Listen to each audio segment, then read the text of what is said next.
அண்ணா திராவிட முன்னேற்ற கழகம் கட்சியோட அந்த கழகம் என்னைக்கு தான் தீருமோ தெரியல. கிட்டத்தட்ட ஜெயலலிதா அம்மையார் மறைவுக்கு பிறகு இன்று வரை அந்த கட்சிக்கு பிரச்சனை தீர்ந்தபாடு இல்லை. ஐயா செங்கோட்டையன் அவர்கள் அதிமுகவுடைய மூத்த தலைவர். அவர் நேற்று ஒரு பேட்டி கொடுத்தாரு. இந்த மாதிரி அதிமுக ஆட்சியை பிடிக்கணும்னா எல்லோரும் ஒன்று சேரணும், தென் மாவட்டங்களில் அதிமுகவுடைய நிலைமை மோசமாக இருக்குது அப்படின்னு வெளிப்படையாக சொல்லிட்டு எல்லாத்தையும் ஒன்றிணைக்கணும்னு சொல்லி ஒரு 10 நாள் கெடு விதிச்சிருந்தார். ஒரு நாள் தான் ஆகிறது, உடனே எடப்பாடி பழனிசாமி அவர்கள் கட்சி பொறுப்புலேருந்து செங்கோட்டையன் அவர்களை நீக்கிட்டார். செங்கோட்டையன் அவர்களை நீக்கினது அவர் எம்ஜிஆர் கால ஆட்சியிலிருந்து இருக்கிறவர், ஜெயலலிதா அம்மா எம்ஜிஆருடைய அன்பை பெற்றவர். அவரை ஈஸியாக அவர் நீக்கிட்டார். அன்புராஜா ராமநாதபுரம் மாவட்டத்தில் அவர் இஸ்லாமிய வாக்கு வங்கி வைத்திருக்கிற ஒரு தலைவர், அவரையும் அசால்ட்டாக நீக்கிட்டார். இப்போ எடப்பாடி ஏற்கனவே சசிகலா அம்மையார், டிடிவி தினகரன், ஓபிஎஸ் போன்றவரை நீக்கிட்டாரு. கேசிபி போலந்தி எல்லாருமே நீக்கிட்டார். இப்போ தொடர்ந்து அதிமுக ஜெயிக்கணும்னு குரல் கொடுக்குற எல்லாத்தையும் அவர் நீக்கிக்கிட்டே இருக்கிறாரு. இது என்ன பழக்கம், இது என்ன அப்படிங்கிறது தெரியல. இது என்ன ஒரு அரசியல், என்ன அரசியலை நோக்கி அவர் பயணிக்காரு எடப்பாடி பழனிசாமி? அவருக்கு என்ன தேவைங்கிறது ஒன்றும் புரியலை. அது அதிமுகவில் 2ஆம் கட்ட தலைவர்கள்லாம் இருக்கிறாங்க, அதை வெளிப்படையாக பேசணும். எஸ்பி வேலுமணி, சிவி சண்முகம், நத்தம் விஸ்வநாதன் இவங்க எல்லாருமே போய் பார்த்ததா சொல்கிறாங்க. கட்சி ஒருங்கிணைப்பை பற்றி எடப்பாடி அதுக்கு தலை சாய்க்கலன்னு சொல்லி தான் இவர் குற்றச்சாட்டு சொல்கிறார். அப்போ எஸ்பி வேலுமணிலாம் வெளிப்படையாக பேசணும். அது உண்மையான அரசியலை, நேர்மையான அரசியலை மக்கள்கிட்ட கொண்டு போய் சேரணும்னா மனச்சாட்சிப்படி வெளிப்படையாக பேசணும். ஆனால் அவங்களும் மலிப்பிக்கிட்டு போகிறாங்க, பேச மாட்டேங்காங்க. அந்த 6 பேரை சந்திச்சு எடப்பாடி 6 பேரும் பேசணும் செங்கோட்டையன் சொல்றாரு. ஆனால் அன்னைக்கு எடப்பாடி பழனிசாமி அவர்கள் 6 பேர் சந்திக்கலன்னு பச்சை பொய்யை போய் மீடியாவில் பேசியிருக்காரு. அப்போ பொய் நிறையா பேசுவார்னு நினைக்கிறேன் எடப்பாடி பழனிசாமி. இந்த 6 பேர் பார்க்கலன்னு பொய் சொல்லியிருக்கிறாரு. ஒரு தலைவர் இப்படி பப்ளிக்கில் பொய் சொல்லலாமா? எப்படி மக்கள் அவங்கள நம்புவாங்க? இதனால தான் எடப்பாடி பழனிசாமி அந்த ஆளுமை தலைவர் கிடையாது. ஒரு விபத்து மாதிரி அவர் சிஎம் ஆனார். சசிகலா அம்மையார் ஆக்குனாங்க. அவர் சிறைக்கு போனதுனால கட்சியை அபகரிச்சாரு, எல்லாத்தையும் கரெக்ட் பண்ணி வச்சு இப்போ கட்சியை நடத்துறாரு. 10 தேர்தலில் தோற்றதுக்கப்புறம் ஒருத்தர் திருந்தலைன்னா அந்த கட்சியை வழங்காது, அந்த தலைவனை வழங்க மாட்டான். இதுதான் உண்மை. அது திரு எடப்பாடி பழனிசாமி எதுக்கு தோத்தம்ங்கிற ஆராயம். தோத்தம்னா என்ன? முக்குளத்தூர் தேவர் சமுதாயமாக்கு விளமாட்டுக்கு தென் மாவட்டங்களில். அதுக்கு காரணம் என்ன? ஏடிஎம்கேலேருந்து முக்குளத்தூர் தேவர் சமுதாயத்தின் முக்கிய தலைவர்களை நீக்கிட்டாரு. அவங்கள சேர்த்தாத்தான் ஓட்டு போடணும்னு சொல்லி அந்த மக்கள் சொல்கிறாங்க. சேர்த்துற வேண்டி தானே. அவங்க எதுவுமே எனக்கு போஸ்டிங்லாம் வேணாப்பா, கட்சி ஜெயிக்கட்டும், கட்சிக்குள்ளே வரோம் தானே சொல்கிறாங்க.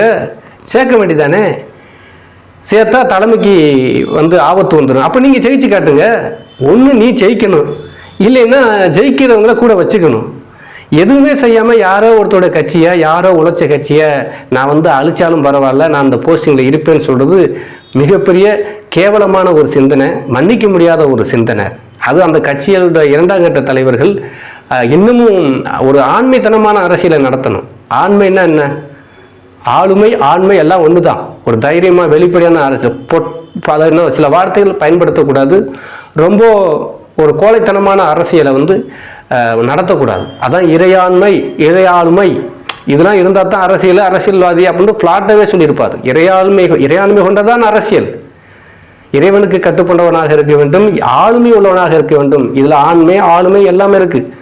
பிளாட் அரசியல், அது அதிமுகவில் யாருக்கு பிளாட்டை பற்றிலாம் தெரிய போது? பாவம், அவங்களுக்குலாம் இவ்வளோ பெரிய அரசியல் தத்துவ ஞானி பேரை பயன்படுத்தினதே தப்பு. என்ன இப்போ பிளாட்டை சேர்க்கலாடே யாருன்னு தெரில.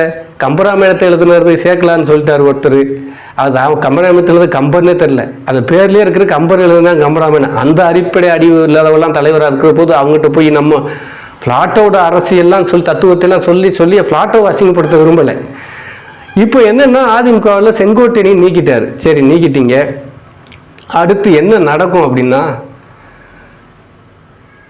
சசிகலா அம்மையார், டிடிவி, ஓபிஎஸ் போன்ற முக்கிய தலைவர்களை நீக்கினதுனால அவங்க 3 பேரும் ஒன்று சேர்ந்து எழுத்தாங்கன்னா 3 பேரையும் முக்குளத்தூர் சமுதாயத்தை சேர்ந்த, ஒரே சமுதாயத்தை சேர்ந்தவங்க. அதனால அது சமுதாய ரீதியான அமைப்பாக ஆயிரும் அப்படின்னு சொல்லி தான் அவங்க இன்ன வரைக்கும் ஒன்றா சேர்ந்து தேர்தலில் நிற்கலை. பிஜேபி கூட்டணியில் ஓபிஎஸ், டிடிவி நின்னாங்க. அது பிஜேபி கூட்டணி வந்ததுனால அது நின்னாங்க 2024 பார்லிமெண்ட் தேர்தலில். இப்போ என்ன அவங்களுக்கு ஒரு நல்ல வாய்ப்பு அப்படின்னா, செங்கோட்டையன் அவர்கள் கொங்கு மண்டலத்தில் கவுண்டர் சமுதாயத்தை சேர்ந்தவர். அந்த பகுதியிலிருந்து அந்த பகுதியை சேர்ந்த எடப்பாடி பழனிசாமியை அந்த சமூகத்தை சார்ந்ததை எதிர்த்து அங்கிருந்து ஒருத்தர் வரும்போது இவங்க எல்லாம் ஒன்று சேர்ந்து எடப்பாடியை எதிர்த்து வேட்பாளர் எடுத்துனா இது அதிமுகவா பார்க்கப்படும். எடப்பாடி அணி வீக் ஆயிரும். ஏன்னா செங்கோட்டையன், சசிகலா அம்மையார், டிடிவி, ஓபிஎஸ் மற்றும் இதர பேர் இருக்காங்க, தனியரசுலாம் இருக்காங்க, நிறைய பேர் வருவாங்க, வாய்ப்பு இருக்கு. இவங்க ஒரு அணி அமைச்சாங்கன்னா கண்டிப்பாக எடப்பாடிக்கு பயங்கர சிக்கலாக இருக்குது. ஏன்னா ஏற்கனவே அதிமுக வந்து தென் மாவட்டங்களில் 7 தொகுதியில் டெபாசிட் இழந்துருச்சு, 13 தொகுதியில் படுதோல்வி அடைஞ்சு ஒரு கேவலமான நிலைமையில் இருக்குது. அதுதான் உண்மை. போகும்போது கூட்டம் வருதுன்னா இன்னைக்கு கோடை காலம், தாய்மாரெலாம் வேலை இல்லாமல் இருக்காங்க, 200 ரூபா 300 ரூபா கொடுத்தா வரத்தான் செய்வாங்க. எல்லாருக்கும் தெரிஞ்சது தான் அது. நானே நேர்லாம் சில இடங்களில் பார்த்துருக்குறேன், கேட்டு எங்கள் கிராமத்து ஆளுக்களே போகும்போதே எங்கே போகிறீங்கன்னா அந்த மாதிரி கூட்டம் போகிறேன், எவ்வளவு 200 ரூபா கொடுக்காங்க அப்படின்னு வெளிப்படையாகவே சொல்லியிருக்கிறாங்க. அது எந்த தலைவர் யார் இதெல்லாம் நம்ம சொல்லக்கூடாது. பட் அந்த மாதிரி கூட்டங்கள்லாம் இன்றைக்கி கூடுது. இப்படி இருக்கிற பட்சத்தை அதை வச்சுலாம் கணிக்க முடியாது. தேர்தலில் 10 தேர்தலில் ஒரு தலைவர் தோத்துக்கிட்டே இருந்தால் அவர் தலைவர் கிடையாதுங்க. சாதாரண லாஜிக் தான். சாதாரண ஒன்று வெற்றி நம்மளே விட்டுட்டு போயிடு. எதுக்கு சும்மா அப்படியே போட்டு வம்பா போட்டு அந்த கட்சியை நாசம் பண்ணி நீங்களும் ஜெயிக்க மாட்டீங்க, அடுத்ததுலையும் ஜெயிக்க விட மாட்டேங்கிறீங்க, அப்படி வீணா போயிடுதுல்ல. ஸோ அதனால திரு எடப்பாடி பழனிசாமி அவர்கள் செய்யறது மிகப்பெரிய தப்பு. அவர் இதுவே செங்கோட்டையனுக்கு செய்கிற துரோகம் தான் அது. செங்கோட்டையன் அவர்களுக்கு எடப்பாடி, ஏன்னா கூவத்தூரில் செங்கோட்டையன் நினைச்சிருந்தா எனக்கு முதலமைச்சர் பதவி கொடுங்கன்னு சொல்லியிருந்தா கண்டிப்பாக செங்கோட்டையனுக்கு தான் கொடுத்தாக வேண்டி வரும். ஏன்னா அவர் சைடு நிறைய ஆதரவு எம்எல்ஏக்கள் இருந்தால் சொல்கிறாங்க.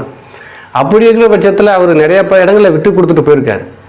அப்போ செங்கோட்டையன் போன்ற ஒரு மூத்த தலைவர் கட்சியை நான் கேட்க மாட்டேன் அப்படின்னு ஒருத்தர் எடப்பாடி பழனிசாமி ஒருத்தர் சொல்றாருன்னா ஆளுமைக்கு தகுதி இல்லாதவர் அதிமுகவை அழிச்சிருவார், கண்டிப்பாக அழிச்சிருவார். இதுதான் கடைசி வாய்ப்பு. செங்கோட்டையன் தான் கடைசி வாய்ப்பு அந்த கட்சியை காப்பாற்றக்கூடியது. சரி, என்ன காப்பாற்றலாம் அப்படின்னா செங்கோட்டையன், சசிகலா அம்மையார், டிடிவி, ஓபிஎஸ், அதே மாதிரி புகழேந்தி, யார் கேசிபி யார் பிரிஞ்சு போனாங்களோ, கேசிபி வர்றாரோ என்னன்னு தெரியல, அவர் பேச்சு மாற்றி பேசுறாரு, என்ன மாதிரி முடிவெடுக்கான்னு தெரியல, யாரையுமே ஆதரிக்க மாட்டேங்கிறாரு, திடீர்னு என்னென்னமோ சொல்றாரு. ஸோ அவர் தெரியல, அவரும் தனி கூட்டம் போட்டு கூட்டத்தை காட்டுவது இல்லை. செங்கோட்டையன் அவர்களாவது ஒரு பிரஸ் மீட்லேயே ஒரு கூட்டத்தை காட்டினார். ஸோ அவரை விட்டுருங்க, அவர் என்ன மாதிரி போடாதுன்னு தெரியல, அது தேவையும் இல்லை. இவங்கள ஒருங்கிணைச்சு 2026 தேர்தலில் இவங்க தனியாக ஒரு கூட்டணி அமைச்சு எடப்பாடிக்கு எதிராக, அதாவது ஜே அணி ஜா அணின்னு சொன்னாங்க இல்லையா, யார் அதிமுகன்னு பலத்தை காட்டுவோம் அப்படின்னா திமுகவை ஜெயிச்சுட்டு அவங்க வேற என்ன பண்ண, நீங்க யார் முதல் ஜெயிச்சு காட்டுங்க, யார் அதிக ஓட்டு வாங்கி காட்டுங்க, அதுக்கப்புறம் தலை கட்சி வச்சுங்க. ஆனால் 2 பேருமே ரெட்டலையில் நிற்கக்கூடாது, பொதுவான சின்னத்தில் நிற்கணும். எடப்பாடியே ரெட்டலையில் நிற்கக்கூடாது, பொதுவான சின்னத்தில் நிற்கணும். நின்று ஒரு தேர்தலை ஜெயிச்சு பாருங்க, யார் ஜெயிக்கிறாலும் அவங்க வச்சு கட்சியை வச்சுக்கலாம் அப்படிங்கிற எல்லைக்காவது வரணும். இதை தேர்தல் ஆணையம் தான் முடிவு பண்ணணும். அதுவும் நேர்மையாக நடக்கணுங்க. சும்மா ஒரு கட்சி 8 வருஷமா இழுத்து கிடக்குன்னா என்ன பிரச்சனை, கட்சி இலைய முடக்கிட்டு ரெட்டலையை முடக்கிட்டு நீங்க போட்டி வேற சின்னத்தில் போட்டி விட்டு பாருங்க, யார் மெஜாரிட்டியோட தகுதியோட வாரீங்களோ அவங்களுக்கு தான் ரெட்டலை அப்படிங்கிறத தேர்தல் ஆணையம் முடிவு பண்ணணும்ல. அவங்களும் சரியா முடிவு பண்றதில்ல. இப்படி பல குழப்பத்தில் அந்த கட்சி அப்படி ரொம்ப கஷ்டமான சூழ்நிலை இருக்குது. அப்ப என்ன அப்படிங்கிறப்ப ஒருத்தர் மாவீர மாதிரி ஒருத்தர் சொல்றாரு, செங்கோட்டையன் மூத்த தலைவர் கட்சியை ஒருங்கிணைக்கப்பான்னு சொல்றாரு. இதை கேட்காத எடப்பாடி பழனிசாமி, ஏற்கனவே தோத்துக்கிட்டு இருக்கிற எடப்பாடி பழனிசாமி எப்படி ஜெயிப்பார்? அப்போ எடப்பாடி பழனிசாமி கட்சியை கைப்பற்ற ஒரே வழி என்னன்னா, செங்கோட்டையன், சசிகலா அம்மையார், டிடிவி, இந்த ஓபிஎஸ் அணியை சேர்ந்தவங்க, பண்ருட்டி ராமச்சந்திரன், வைத்திலிங்கம், பெரிய தலைவர்லாம் இருக்காங்க, எல்லாரும் சேர்ந்து தனியாக நிற்க போறோம்னு சொல்லுங்க, அறிவிங்க. ஆட்டோமேட்டிக்கா அதிமுக பல பேர் இந்த பக்கம் வருவாங்க. நீங்க ஒன்னா நின்று அறிவிக்கணும். தேர்தல் நெருங்க எடப்பாடியை விட்டு எல்லாரும் இந்த பக்கம் வந்துருவாங்க. கொங்குபுரத்தில் வர வைக்கிறதுக்கு செங்கோட்டையன் இருக்காரு, திருச்சியிலிருந்து தெற்க வரைக்கும் சசிகலா அம்மையார் இருக்காங்க, ஓபிஎஸ் இருக்காரு, டிடிவி இருக்கிறார். அழகா ஈஸியா எடப்பாடியை வீழ்த்தலாம். எடப்பாடியை வீழ்த்த ஒரே வழி இதுதான். இதை செங்கோட்டையன், சசிகலா மாதிரி எல்லாம் சேர்ந்து பண்ணாங்கன்னா ஆட்டோமேட்டிக்காவே அந்த தேர்தல் முடியறதுக்குள்ள இந்த பக்கம் அதிமுக நிர்வாகிகள் வர தொடங்கிடுவாங்க. ஸோ இதை தைரியமாக வேற எந்த கட்சியோட தலையீடு இல்லாமல் இவங்களோட கூட்டணி வந்தால் கூட ஓகே தான். இவங்களா சுயமாக முடிவெடுத்து தேர்தலை சந்திக்க தயாராக இருந்தால் கண்டிப்பாக எடப்பாடிகிட்டேருந்து அதிமுகவை மீட்க முடியும், இரட்டலையை மீட்க முடியும். அதை செங்கோட்டையன், சசிகலா அம்மையார், டிடிவி, ஓபிஎஸ், புகழேந்தி, இந்த எல்லாரும் இருக்காங்க இல்லையா, வைத்திலிங்கம், பண்ருட்டி ஐயா ராமச்சந்திரன், மனோஜ் பாண்டியன் போன்றவர்கள் இதை முன்னெடுப்பாங்க ஒரு எதிர்பார்க்கப்படுகிறது. இதை முன்னெடுத்தால் நல்லது. அதிமுகவை காப்பாற்ற ஒரே வழி, கடைசி வழி இதுதான். திரு எடப்பாடி பழனிசாமி அவர்கள்ட்ட இருந்து பார்க்கலாம் என்ன மாதிரியான முடிவை எடுக்கிறாங்க அப்படிங்கிறத.